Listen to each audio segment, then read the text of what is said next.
Landing a C-level role is the topic for today's video blog. Okay, so Roccio asks, how can I reach a C-suite position? Well, there are three things that I want to mention here. Now, there are a lot of factors that are going to come into play regarding who a company hires for the top job. I've hired for CEO, CFO, COO, as well as heads of major departments, and the criteria can vary dramatically. But what I will say is I have always seen each of these three things. So the first is bottom line impact.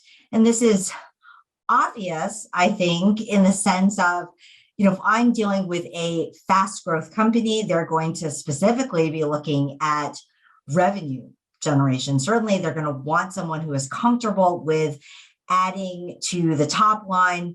Companies in turnaround situations are going to prioritize someone who has turnaround experience. So certainly the bottom line, the cost side of the equation. And then, companies that are in organic growth stasis, they're going to be looking at preserving their profit margins year over year. So this is, of course, a gross generalization, but you want to be thinking about, as a candidate, what are you going to show regarding your impact specifically to the revenue side, to the cost side, or to profit margins. You're also going to want to have examples for year over year and for different types of market and business conditions, such as, a fast-growing, friendly market, a difficult economy, a recessionary economy. You're also going to want to talk about if the business itself was supporting you, if you were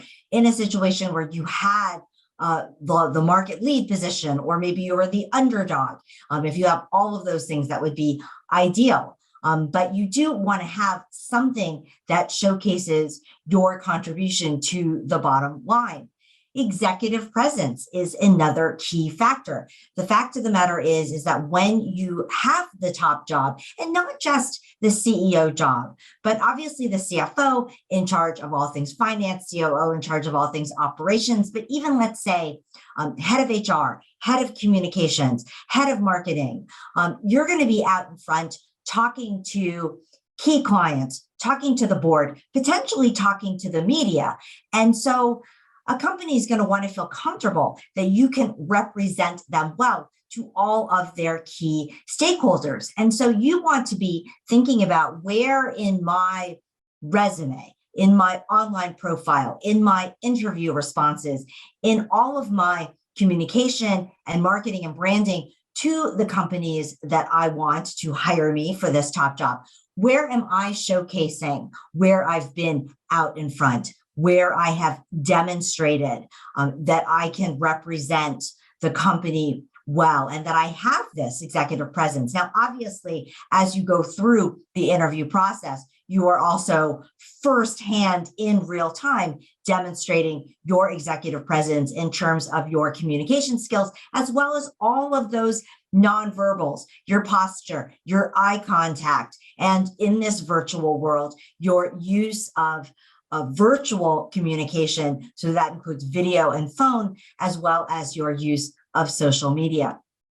But then finally, and this is both, I would say, qualitative, but also quantitative, there's this notion of strategic vision. So this is how you are going to move the company through whatever line of responsibility you have. So if we're talking about the CEO, the top job, you're talking about the strategy for the whole company and your ideas for where this company is going to be 30, 60, 90, 180, 365 years from now. So you are talking about that journey, essentially, that you're going to take the company through, but even in other departments. So again, CFO, COO, head of HR, communications, marketing, etc. You need to have a strategic vision for where you are going to take your line of responsibility. Now, remember that I said this is both qualitative and quantitative. So qualitative, of course,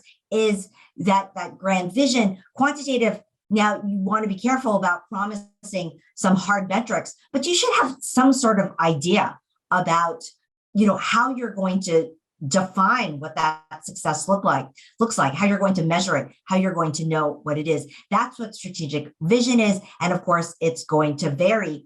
And this notion of variance, right, where I said there are a lot of factors that are going to be involved, but I had summarized it by saying bottom line impact, executive presence, and strategic vision. Just remember that each company has its own checklist. So as you are looking at your own candidacy overall, you can look at, okay, do I check the boxes on bottom line impact? Do I have specific examples? Do I check the boxes on executive presence as I list out those factors, both communication skills and the nonverbals?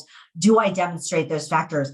As I look at strategic vision, can I talk about a vision in a way that people will be willing to follow me and can buy in? But then you also want to look at the individual companies that you are targeting, that you are talking to, and look at their specific situation, looking at, are they in hypergrowth mode? Are they in stasis? Are they in a turnaround situation? Is the business environment that they're in, are they leading? Are they the underdog? Look at the market conditions and be aware of how that influences both their specific industry and also their specific company. So you want to look at their checklist, if you will, and you want to make sure that you tailor your application for what that specific company requires.